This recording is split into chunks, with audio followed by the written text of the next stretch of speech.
Hai, Assalamualaikum dan salam sejahtera. Bertemu lagi di channel Ameri's Kitchen. Hari ini saya nak kongsikan lagi biskut raya yang sedap, iaitu biskut Red Pearl Cookies. Okey, mula-mula sediakan dulu satu mangkuk yang agak besar. Kemudian timbang atau sukat margarin sebanyak 150 gram.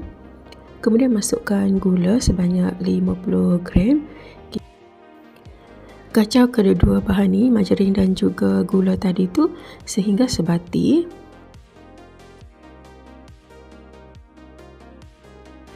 Okey, bila dah sebati tu barulah masukkan bahan-bahan yang lain.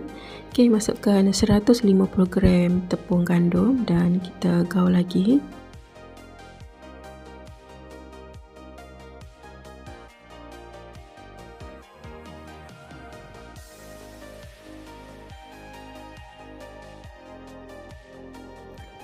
Kemudian masukkan 30 gram almond cincang. Okey, masukkan 50 gram ceri merah dan 100 gram cornflakes. Okey, kesemua bahan ni kita kacau lagi sehingga semuanya sebati. Okey, kalau cornflakes tu agak kasar, boleh je ramah-ramah sikit bagi dia sedikit hancur.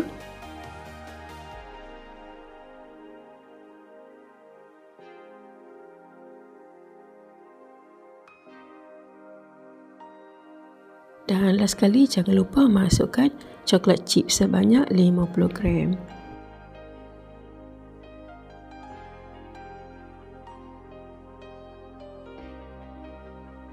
Okey, dah jadi dah dough untuk biskut Red Pearl. Kemudian kita nak bulat-bulatkan dia.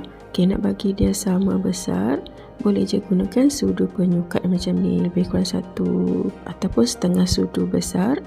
Kemudian kita bulat-bulatkan dia, letakkan di atas baking tray.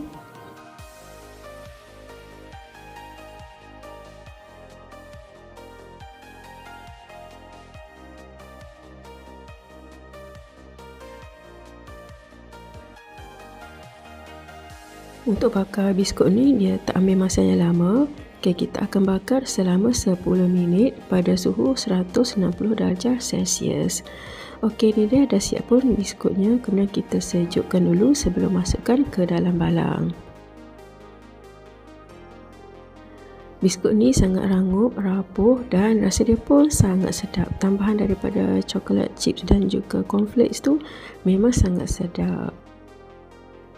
Okey, itu saja perkongsian pada kali ini. Jumpa lagi pada video yang akan datang. Jangan lupa like dan subscribe. Thank you. Bye.